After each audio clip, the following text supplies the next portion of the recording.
This is America on the Road, winner of the International Automotive Media Conference Gold Medal Award for Radio, and now in its 24th year on the air. Thanks for being with us as we bring you the latest automotive information from around the world, because that's what you crave, the latest automotive information. America on the Road is brought to you by DrivingToday.com and the Coalition for Vehicle Choice. I'm Jack Nerad. With me is co-host Chris Teague, back from not being with us last week. We're glad you're back, Chris. I am as well. Back from the, not from the dead quite, but... Yeah, I hope not. I mean, that would be quite a story. I mean, we should do a special on that if you're back from the dead. There's a lot of things you could tell us, but I'm glad you're back and have some stuff to talk about. Our special guest this week is Ian Grace. He is a really interesting guy. He works for a car dealer services company called Automotive Mastermind.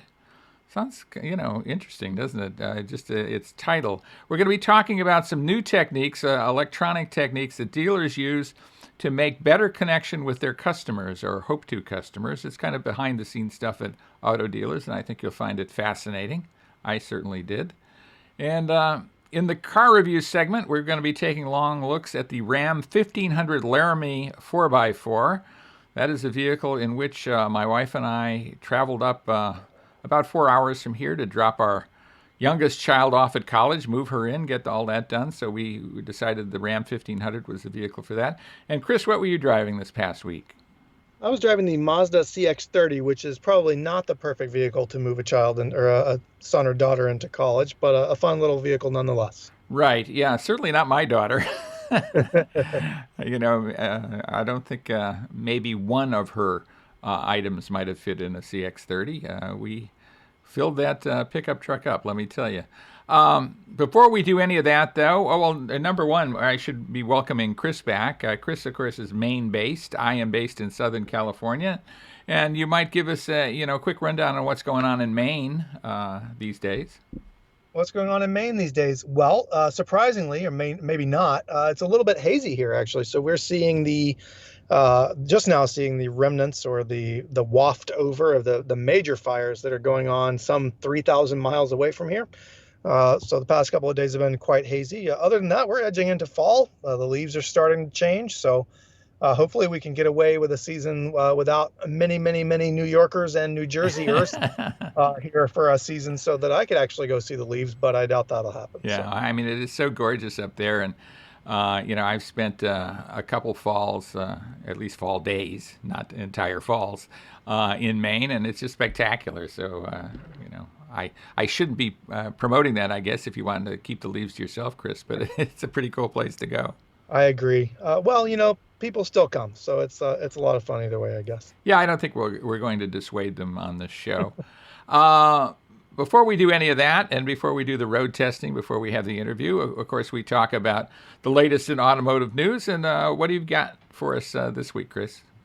Well, something I'm actually pretty excited about is the new Nissan Z Proto. So this is the long-awaited successor to the 370Z, the next car in that line. I think it's been several decades now that it's been around, but they announced it, was it yesterday or the day before? And it looks pretty exciting, Jack. It's very retro inspired. So they're taking cues from the very first generation Z car, and even before that, one of the Z cars that was a Japan only that we didn't get here in the United States. But it's got a nice curvy shape. It'll have a twin turbo V6, 6-speed manual transmission. The interior looks very modern, very, very great. The outside, I think, looks wonderful as well, although I have mixed opinions about the grille. I've heard some of my colleagues that like the square look set against the curves of the car. But what do you think? I'm kind of on the fence on it. I'm not certain that it's one of those things that I think maybe I will grow to like, as opposed to immediately looking at it and going, yeah, okay, that works. I don't know. I think if anything else, for me, it'll be a good competition for the Supra, and maybe we'll push Toyota to do some interesting things with that car as well. So looking forward to seeing that. Probably will be 2021 sometime. We don't have any specifics on it, but it's likely to be called the 400Z when it does arrive. Yes, well, and I'll tell you, Nissan is on a product roll. They're turning over virtually all of their product line over the course of the next 18 months or so. So that certainly is one of them. It's a legendary car, at least it's a legendary designation. and we'll see how legendary this generation of it becomes. So Absolutely. that'll be interesting. Well, one of the things I did recently was listen to a very lengthy Ford presentation. It was actually embargoed, but I can talk about it now because the embargo has lifted, about how important Ford Motor Company is to the country and how important the country is to Ford Motor Company. It was kind of amazing stuff. In fact, more information I will deliver, I guess, in next week's show. But one of the things off the top I want to talk about is the F-150, the pickup truck, and how important that is to Ford Motor Company. And beyond which, they're in the launch of the 2021 version as we speak. You've probably seen ads on TV if you've been watching any TV. It's a pretty big blitz about Ford Motor Company and building for America and being about America. And the next thing they're going to announce, or one of the next things, is an electric version, an all-electric version of the F-150. And, you know, there's a bunch of startups out there that are working on electric pickup trucks. And Ford Motor Company, the franchise really is the F-Series, or it's certainly one of them, and the major one. And so they're not going to let that go. So they have been working very, very diligently on their own all-electric F-150, and it'll be pretty cool. It'll feature dual electric motors, delivering more horsepower and torque than any F-150 available today. So think of that. Think of the acceleration that can bring, especially when you have all that torque at 0 RPM. And it'll be a tow vehicle. They're not giving that up. They certainly want to do that. They claim, and probably very rightly so, that an electric F-150 will require less maintenance than a typical gasoline-powered pickup truck. I've got to believe that's true. They suggest it would have more than a 40%, they being Ford Motor Company, a more than 40% savings in lifetime total cost of operation. So think of all the fleet operators that are operating pickup trucks now and what they might be able to save with a new electric pickup truck.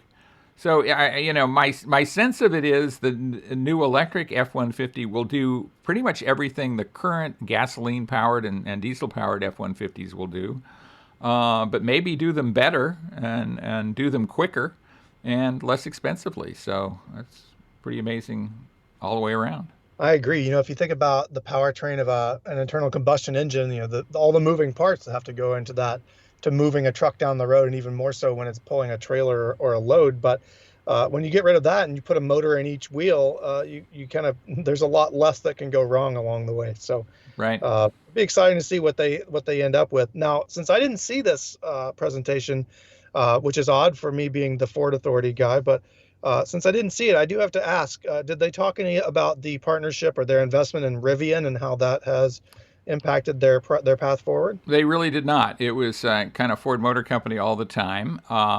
Maybe that has informed what they're doing, but they did not speak about that. Okay.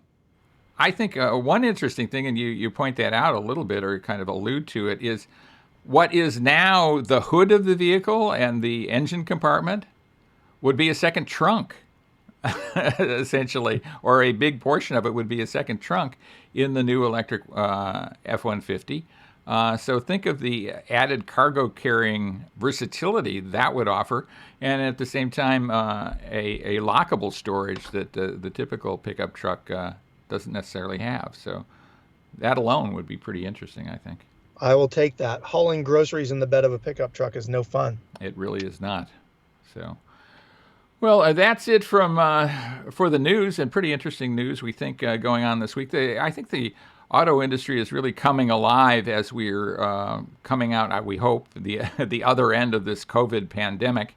And I think we're going to see some really fascinating stuff in the final quarter of this year and then on into 2021. So look for that and listen for this. In the next segment, which is our car review segment, we're going to be talking about the Ram 1500, a competitor of the Ford F-150, and the Mazda CX-30, a small sport utility from Mazda. So stay with us for that. With Chris Teague, this is Jack Nerad with you on America on the Road, and we're so glad you're with us. Stay with us. We'll be right back. Welcome back, everybody, to America on the Road with Chris Teague. This is Jack Nerad back with you, and we thank you so much for being with us. It's road test time, one of our favorite portions of the program because we love talking about cars, and we have some interesting vehicles, not necessarily cars, to talk about this time around. Chris, you were driving the Mazda CX-30. It's one of its smallest SUVs. Tell us about it. I was. I also believe it's one of their newest, debuted very recently. True. So I tested the 2020 Mazda CX-30. This was the premium package version that starts around $28,000. I think my test unit came out to be around $32,000 with all things considered. It's powered by a 2.4 liter four-cylinder engine, 186 horsepower, 186 pound-feet of torque. Through a 6-speed transmission. Mine had all-wheel drive, although they do come, I believe, standard with front-wheel drive. And true to form with Mazda, Jack, we were talking about this just a few weeks ago, driving dynamics and style and then interior quality. So the CX-30 is a small crossover. It performs every bit as much as it were to be a hot hatchback. That sentence didn't really make sense. So it performs like a hot hatchback. It's very zippy. Handles very well. It doesn't feel like a crossover at all. I think that's due in part to Mazda's tuning, but also in part because it's a very small crossover. Yeah, I mean, it doesn't even really look like a small crossover, does it? Yeah, it's not really very tall. Yeah. And from the inside, I'm definitely not in the target market for this vehicle. 2 children.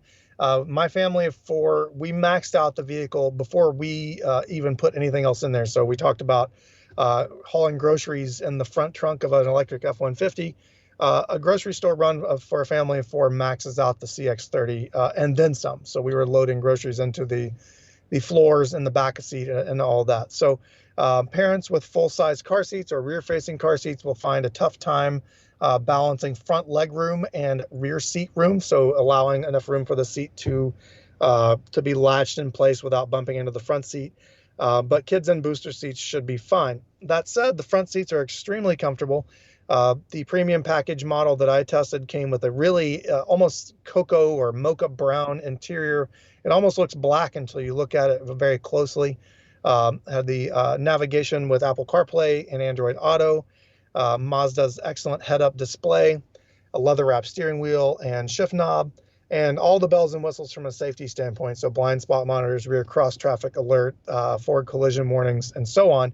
And many of those are standard, even at the base model, which is, I believe, below $23,000. So that's quite a deal. And as I mentioned before, Mazda has put all of their fun to drive dynamics and all the style in there that is possible. I stopped at the bank, and one of the tellers in the drive-through window spent 10 minutes telling me how beautiful the car was. So it's a looker, it's a driver, but if you have more than 2 or 3 people to haul on a regular basis, especially kids in car seats, you might want to take a step up to a CX-5 or so. Yeah, I couldn't agree more. You're spot on. It's a fun vehicle to drive, absolutely. Whether it really scores as a crossover SUV or not, kind of questionable in terms of the utility, just because of its size. I mean, everything about it is enjoyable, but there's only so much stuff you can put in it, and I think a lot of people who are buying that type of vehicle want that utility. So, I mean, that's the only knock I have at all on the CX-30 from Mazda. I think it's a great vehicle otherwise. I agree, especially since the Mazda 3 now has all-wheel drive and a hatchback as well, so it's getting very good on its own. And probably, I don't know the exact numbers, probably offers the same or close to the same amount of space in the back. So either way, it's very fun to drive, great vehicle. Right.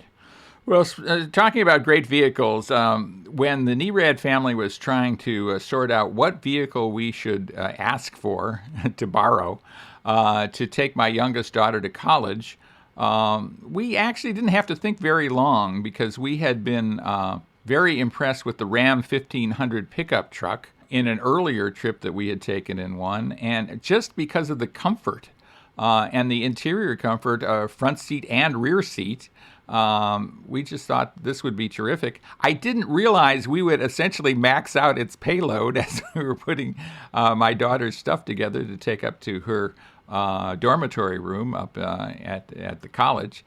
But we did. We managed to fill up a half-ton pickup truck pretty much to the gills, including using the special kind of saddlebags they have over the rear wheels, which became kind of necessary to use just from the amount of stuff. It's not like this vehicle can't haul, because it really can. It has, among other things, a towing capability of 12,560 pounds. So, not a lightweight, that's for certain. But we were able to max it out. We happened to borrow one with the diesel engine, which has 480 pound-feet of torque, and just turned out to be absolutely terrific for what we're going to do. The range on the vehicle when filled with diesel, and it takes something like 25 gallons of diesel to fill it, is around 800 miles. So think of that, 800 miles without filling the tank with gas. Our vehicle was equipped with air suspension, which made it extremely comfortable. In fact, I think one website has named the Ram 1500 the luxury car of the year, and maybe rightly so. I mean, especially with the air suspension, it's just a terrific vehicle in terms of comfort, interior comfort and quiet. The interior of our vehicle had the Uconnect 4C with the 12-inch touchscreen, so a touchscreen as big as all outdoors. We were showing movies on there and inviting the whole neighborhood in to watch them. Well, not quite true, but almost. And as I say, a big, spacious cab. My wife enjoyed her space. My daughter enjoyed her space, although about 2/3 of the rear seat was taken up with her stuff. This with a full pickup truck bed also filled with her stuff. So I guess I better put my request in for another pickup truck to take her back, when she comes home. But just an all-around delightful vehicle, I think, in terms of comfort. It's certainly not extremely agile, but maybe more agile than you would think. And good-looking vehicle. The vehicle we had was in Laramie trim, and it was a 4x4. We never needed the four-wheel drive opportunity, but I think it had 22-inch wheels and requisite tires, kind of monochromatic, maybe duochromatic, I think would more accurately describe it. It was silver and black, but just all around, liked it a lot. I agree. It's hard to imagine a better place to be in a pickup truck than the Ram. The interior is spectacular. You mentioned the infotainment system, the technology. It's cohesive, it's intuitive, it works very well. The screen, of course, you can see from across the street. And the ride is really good for a pickup truck. I don't think I've found a better one in a full-size truck. So I agree, all around, a great pickup. Yeah, we really enjoyed it a lot. I mean, it will even, with the air suspension, it will even lower itself to enable you to get in a little easier.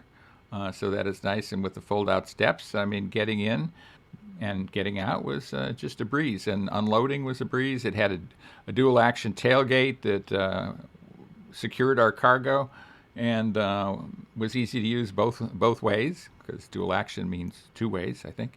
And it all went well. Great. So we've got a couple of great vehicles, the Mazda CX-30, and which could probably fit in the bed of the Ram 1500 Laramie, but two great vehicles this week. Absolutely. So when we come back, we will be taking and answering, not just taking, but answering listener questions. So stay with us for that. With Chris Teague, Jack Nerad back with you, and we will be right back right here on America on the Road. Welcome back, everybody, to America on the Road with Chris Teague, Jack Nerad back with you, and we're so glad you're with us. We really do appreciate it. And now is the time in the program where we answer listener questions. So if you have a listener question, shoot it our way.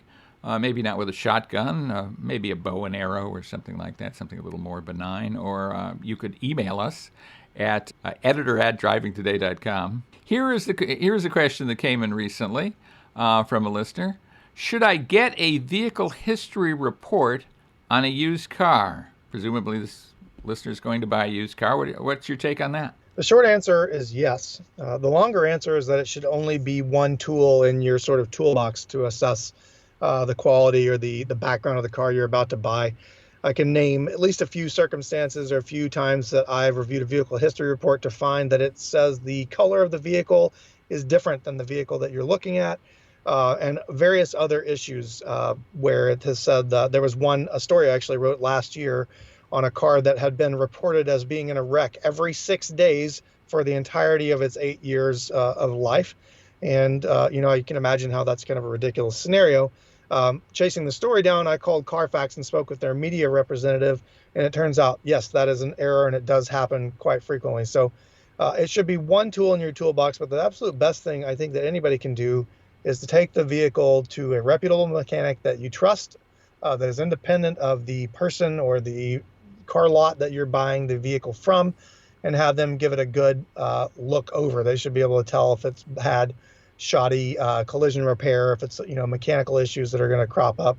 But the Carfax is good, or the vehicle history report is good to get that sort of information. But again, it should just be one sort of tool in your arsenal when you're assessing that vehicle. Yeah, I absolutely agree. I mean, there are a couple of sources for vehicle history reports. Probably the biggest one, the most well-known, is Carfax that you talked about. There is also Auto Check, which is done by one of the credit reporting bureaus, Experian, and they do a very good job. They're also not cheap, although when you're buying a multi-$1,000 used car, spending $30, $40, even $50 on a vehicle history report probably makes sense. But as you say, that's not the only thing you need to do. And while they will catch a lot of potential problems and point out some potential pitfalls, they won't catch all of them necessarily. So having a reputable technician go over the car is indispensable. And I've been saying that on the radio for 20 years or so, maybe longer. I wonder how many people actually take my advice. I'm inclined to believe not that many, but it's certainly something that you should do. I agree. And just one more thing, having just sold a used car myself, I used Craigslist to do this. I didn't do Auto Trader or anything fancy.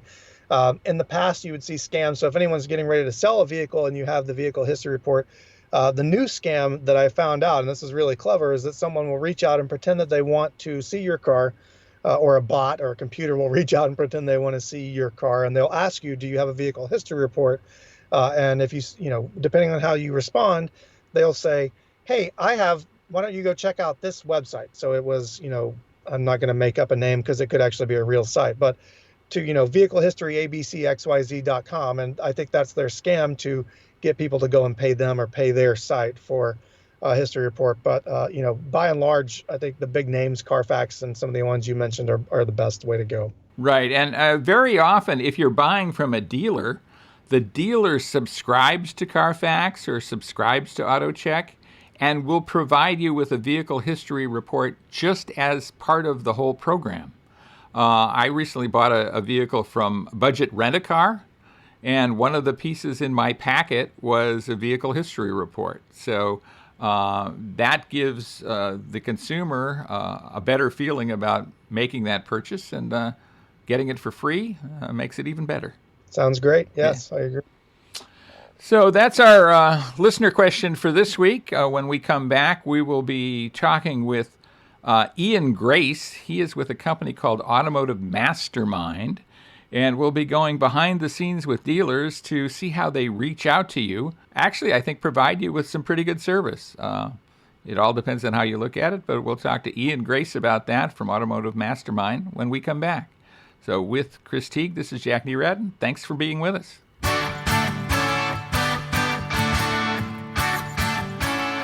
Welcome back, everybody, to America on the Road. Jack Nerad back with you. Interview time, and I think it's going to be a really interesting interview today. We have Ian Grace with us. He is the Senior Manager of Partner Performance at a company called Automotive Mastermind. And Ian, thanks for being with us, number one. Tell us a bit about Automotive Mastermind, would you? Yeah, happy to, Jack. So thank you for having me. Automotive Mastermind, at our core, we are a behavior prediction and technology marketing company. Basically, what we do is work with automotive dealers and help them to identify, communicate with, and sell to their customers. So it's really kind of a three-pronged approach, working with the customers that are theirs, those loyalty retention customers, customers that are service not sold, so servicing with the dealer and originate with them, and then obviously the conquest customers that are within their AOI, but maybe driving something that's not being sold by that dealer. Right. So how does that manifest itself? Obviously, it's invisible to the consumer, but there are ways that what you do helps dealers reach consumers and reach people who are probably pretty destined to buy in the near future. Talk a bit about how that all works. So yeah, so that's where the behavior prediction kind of analytics and our integration with IHS market data comes into play. So in September of 2017, Automotive Mastermind was purchased by IHS Markit, who also owns Polk and Carfax, right? So we're now basically in a way where prior to September of 2017, we were a vendor of IHS Markit, which is a world leader in analytic data on consumers and in the world of automotive space. It's an industry leader, typically where a lot of the manufacturers are going to for their industrial data. So basically, we went from being a vendor to being integrated within the IHS family, and by default, kind of went from being, I like to think of, plugged into the wall to being plugged directly into the nuclear reactor for that power and that data. So our IHS market data is looking at not just the individual household data, demographic data, but also external things outside of the household around that individual customer. So when you combine the DMS data, that we have from the dealer on their customers with that IHS market data, we've got over 1,000 points of data on these customers, and that allows us to kind of understand better, who's going to buy, and more importantly, why they're going to buy, so that then we can empower the dealer with that information to make a proactive phone call to the customer or outreach, and obviously also to market to them, but market to them in a very micro-targeted way. So, instead of sending the large key that says "come into Grace Toyota for Corolla-thon," even though I'm driving a RAV4, this is very specific to the customer, speaking to them on their needs and how they use their vehicle. So it's a really insightful, intuitive technology that really helps drive a micro-targeted nature to what we're doing, and therefore obviously gets us better conversion rates from a marketing perspective. Right. By micro-targeted, I think you mean relevancy is got to be very important, right? So, I always say that a message that is not relevant is just garbage. It doesn't mean anything to you. It's spam. But a message that is relevant is great information. And I think that's what you're trying to do. You're trying to avoid spamming customers. What you're helping your dealer clients do is deliver targeted messages that can be useful information and help a person make a good buying decision about a vehicle that they want. Absolutely. The thing is, too, is that there's so much to that relevancy that we try to drive to with the micro-targeted nature. So when you consider things like, for example, using a lease customer, if Jack is one of our lease customers, he may, in the back of his mind, from 2.5 years ago, think, "Oh, I've got 15,000 miles available on this lease." But meanwhile, he was actually contracted for 12,000, right? So what we're going to pick up an Automotive Mastermind based upon service records is, we're going to see that Jack is actually trending to be at around 15.5, which would not be that big of a deal if he was driving 15,500 miles a year on average, if he's on a 15,000 mile a year lease. But if he's on a 12,000 mile a year lease and still has 6 months left, now we're going to be able to reach out to that customer and really it's a service, even more than it's a sales conversation, it's a service conversation. It's letting Jack know, Jack, you're treading on some thin ice here. If you continue to drive the way that you're driving, you're going to be over your lease mileage, and it will cost you $2,300 when you turn your lease in. And Jack may say, "I didn't even realize. I thought I was on a 15. Thank you so much for calling me." So it's as much about helping the customers as it is with that relevancy and micro-targeted as well. Right. Talk with us a little bit about how you work with dealers to make this happen. Yeah, so that's a big part of what we do. I think, Automotive Mastermind is really what separates us from our competition is our service. and our commitment to that service. So what we're doing is obviously offering, those predictive analytics, but it's and the marketing, et cetera. But it's really, we consider ourselves a partner and not a vendor. So we take that very seriously. We're in our partner, our partner dealer stores, between every 30 to 45 days. We are working with the sales floor to optimize their usage of the technology and understanding of the technology. We're working with the sales managers and general sales management, to make sure that trade books and, their model mapping is all in tuned to make sure that the technology is going to get them the best results. I mean, now is a great example with the instability of inventory, right? So what can we do to help our dealers in a time where inventory is lean? Well, we can talk through them to them about maybe working through and saying, well, you were out of RAV4s, but a Highlander LE may make sense for that customer that's driving a RAV4 based on programs. So we really consider ourselves sort of the sixth man on their bench of a basketball team, and it's not a vendor partnership. It's really, we're in there monthly with an invested roll up the sleeves sort of mentality to help them really drive the best results. I think a lot of consumers have a picture of dealers as not being very progressive retailers. And maybe some of that is justified, but it strikes me that what you're doing with dealers is very progressive and is also very consumer service oriented. What's your take on that? I would completely agree with that take, Jack. I think, when you think about what we are, and just even at our core, right?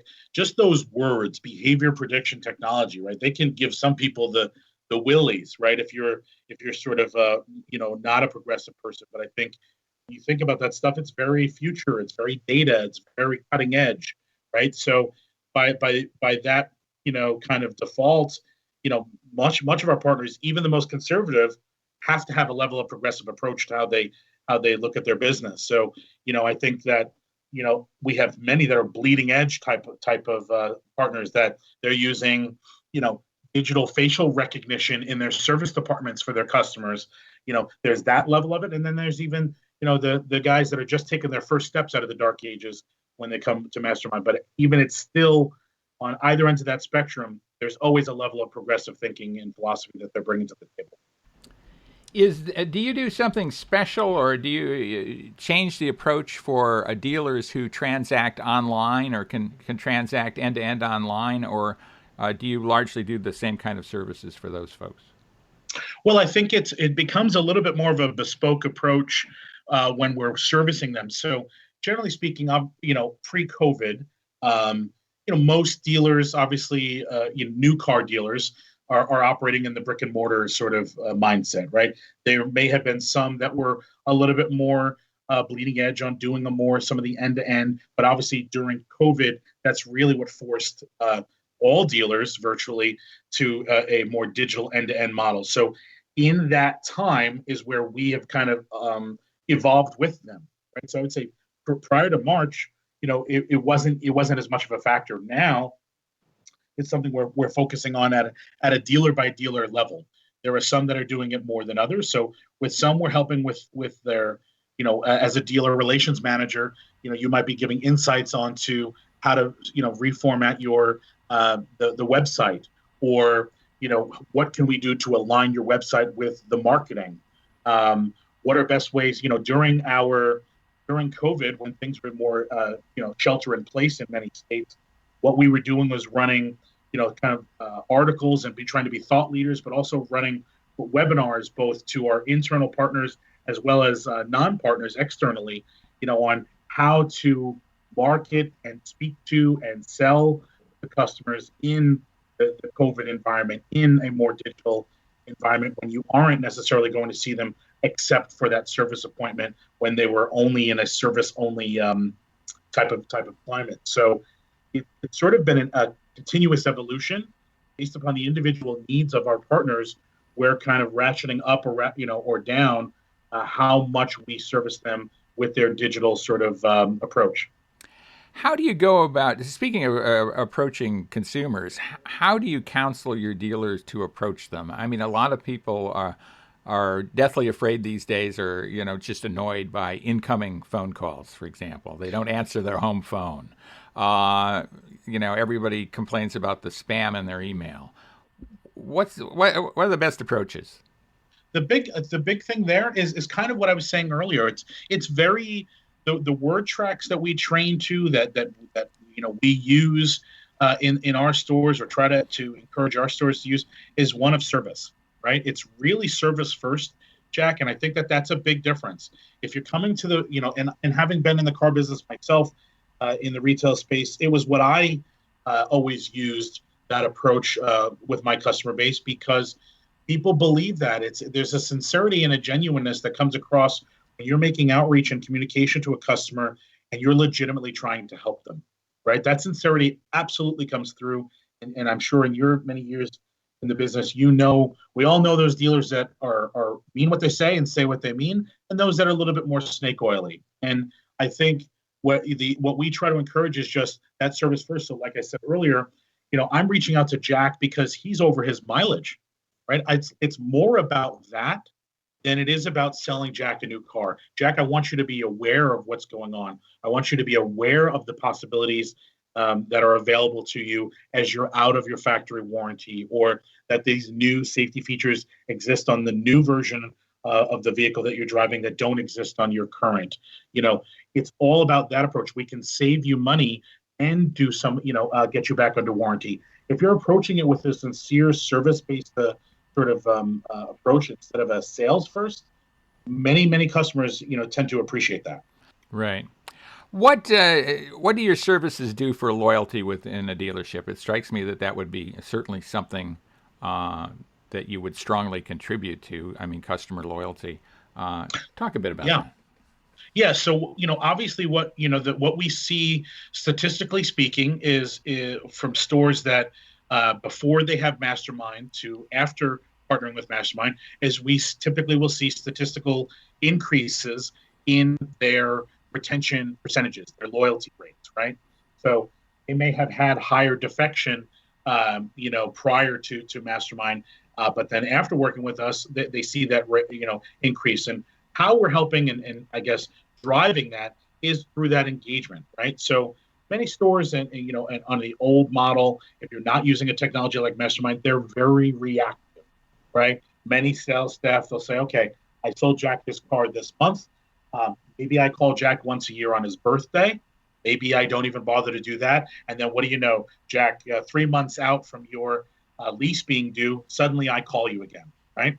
Well, Mastermind is intervening long before that, right? So what we're doing is we're, kind of offsetting or, counterbalancing and acting as a dragnet. So whether you've got a hyper engaged salesperson that calls his customers once a quarter, or, that guy or gal that only calls 3 months before, well, we're engaging that customer long before. We're touching them, with their at a BPS, our behavior prediction score, not when they're a 95, but when they're a 60, right? We're letting Jack know he's trending over his mileage before he's over his mileage. So if we're doing that with our marketing, digital and direct mail pieces, that's now engaging you earlier than maybe the salesman left to his own devices would have. And by engaging you earlier, it's driving and I guess herding you, corralling you back to the dealer earlier than you would have organically come on your own, or before the dealer would have reached out to you, 90 days out from your lease. So what we're doing is, communicating with those customers proactively along their ownership cycle and corralling them back to the dealer before they've necessarily even entered their buying cycle or their buying zone, or they've gone to 3 other dealers, shopped them, got the invoice, and brought you the invoice from the competition and said, beat this or else, right? What we're doing Right. is helping get that customer back to the dealer well earlier before that, which allows for, engagement earlier, and obviously corralling that customer and getting them into the market and back out of the market, and from buying somewhere else. Right. How do you know how much is enough and how much is too much? It strikes me a balancing act, right? Sure. I mean, some of it is some of it, I guess, what you could say is algorithmic.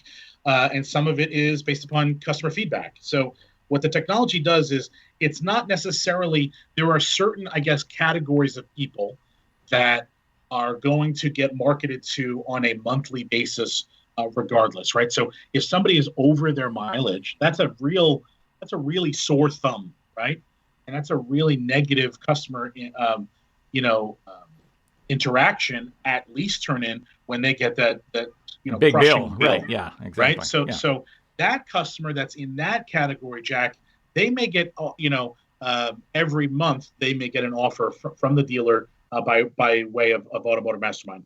However, if you don't have necessarily a sore of that thumb, when we're looking at the total predicted customer base of a store, it might be 1,000 customers this month. Next month, that may be 1,200, or it might be 800. So every customer is not getting marketed to the same way every month, and two, so no two customers are getting the same offer, and no customer gets the same offer twice, right? So when you're mixing up, the template and the frequency and cadence that you're contacting your customers, that lends itself to not necessarily irritating customers. Now, with that said, if a customer responds to one of our offers and responds back to the dealer and says, hey, I appreciate you reaching out, but now's not a great time. Thank you, no thank you. Give me a call in the fall, right? Well, we can train the dealers, and the technology has the ability to turn off Jack Nerad for the next 5 months. And then when October rolls around, then the algorithm picks you back up again and starts marketing to you as per your request. It strikes me that that's pretty crucial, right? Because you'd be dissatisfying folks if you continued to give them communications when they'd ask you not to. Absolutely. Absolutely. And that's why it's paramount that we have the ability to edit that and turn people off. Some people, Jack, potentially permanently, if that was their request, right? Or to pause them for 30, 60, 90, 180 days, whatever it was that they spoke about. Right. How many dealers do you work with? Can you let me know? Have some sense of? Yeah, sure. We're up to about 1440. I think was the latest tally was about 1422 at the end of last month, and we've signed several new dealers. So our pipeline, is growing every week. But we're about 1,400 or so dealers. Are you nationwide, or you do concentrate in a particular area of the country? Yep. Or? We are nationwide, and we work with all manufacturers, with the exception of, I would say, boutique manufacturers. Your Maserati, that sort of thing. We're not necessarily working with those, but we're about to launch with Chrysler, Dodge, Jeep, Ram, probably later this year. But everybody else, your big three, GM, your big three American, plus all the imports, we're working with all of those. So we're nationwide and with virtually, all everyday manufacturers. And how do you interact with the OEMs, or are you just essentially an approved vendor, or how does that work? Well, both, yeah. So we have a team of folks that are liaisons between Automotive Mastermind and IHS Markit and the OEMs. So they're working very closely with the area managers, right, for those OEMs. Because if you think about what we're doing, Jack, and what I said earlier, right, what does a manufacturer want, right? At the end of the day, a manufacturer wants Jack Nerad, who's driving his BMW 3 Series, to buy another BMW, right? So the OEMs and the area managers they love, technology like Mastermind, because what are we helping them do? We're helping them sell and keep those people in that BMW. So, it's a very natural partnership for the OEM and us as Automotive Mastermind. So we have, very good relationships with, those area managers to, keep close tabs on where they need help, or, which dealers might be struggling and could use a little bit, more TLC in certain areas. So it's a very symbiotic relationship. What should dealers know about what you do who are not your clients, who might not have heard of you or have paid not much attention to you up till now? What should they know? Yeah, I mean, I would say if what dealers can expect from Automotive Mastermind is cutting edge technology, as I said earlier, that allows you to communicate, identify, communicate with, and sell to your customers, those that are your customers now, and those that are not your customers, but in your AOI. And with that service and technology, you can depend upon, absolutely top-notch service, consultational, in-store, engaged dealer relations managers. We truly, pride ourselves on that, and it's one of the hallmarks. So if you're looking to sell more cars, make more revenue, and get, exceptional white glove service, then Automotive Mastermind is for you. That's a nice sales pitch. I like that. What should consumers know about you, Ian? Automotive Mastermind is here to help dealers, right? I mean, that ultimately what we're here to do is let the customer or let the dealer know what their customers' potential pain points are or pleasure points, right? So whether you're over your mileage and that's going to hurt you, or you could substantially lower your payment today, and that now more than ever as jobs are in these kind of precarious points, now is whether it's going to help you or hurt you, the situation that you're in. That's what we're letting the dealer know, and that's what our marketing and technology are going to let you know. Are you in a bad spot, or could we get you into a better spot? That's ultimately what we're at the core of our technology. That's what we're letting the dealer know, and that's what our marketing is saying. So we're here to ultimately help you. Terrific. That seems really cool. We've been talking with Ian Grace. He is the Senior Manager of Partner Performance at Automotive Mastermind. Thanks so much for being with us, Ian. Thanks, Jack. And stay with us, everybody. We'll be right back right here on America on the Road. And that was our interview with Ian Grace of Automotive Mastermind, talking about some really interesting ways that dealers are using technology to communicate with you, maybe give you a leg up on doing something that would be both good for you and good for them. So that's great to hear. Our thanks to Ian for being with us. I always have to thank our indubitable, our inimitable, our wonderful co-host, Chris Teague, for being with us.